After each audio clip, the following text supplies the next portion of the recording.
Prefiero culpar al destino de dividir los caminos y de no volver a verte, de levantarme y no tenerte.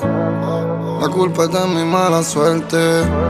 Siempre puse de mi parte, pero prefiero engañarme. No todo es color de rosa, yo ahora culpo otra cosa porque nunca quiero odiarte. Y ya tú sabes que lo más probable es que no me vuelvas a ver. Y ahora sé que tú sabes que el dolor que yo siento lo sientes también. Y ahora que ya sabes que lo más probable es que no me vuelvas a ver.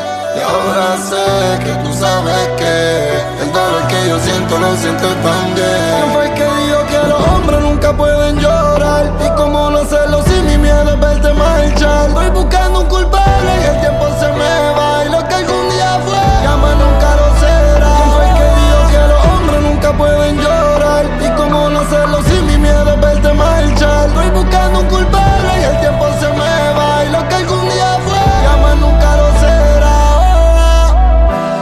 Por fin tenemos algo en común y es que ya tú no me quieres y yo no te quiero tampoco. Este mundo es como de loco. En vez de amar prefieren el corazón roto. Y mi madre dijo que yo no he perdido a nadie, que tú fuiste la que a mí me perdiste. El amor es como un chiste, ganaste un Oscar con ese papel que hiciste. Y la vida te da sorpresa, eres un tumor dentro de mi cabeza.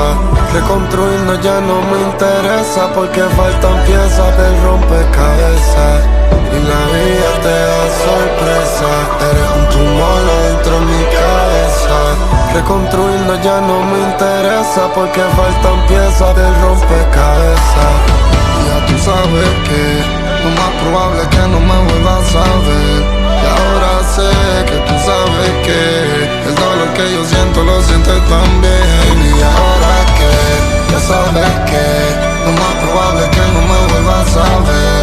Y ahora sé que tú sabes que el dolor que yo siento lo sientes también.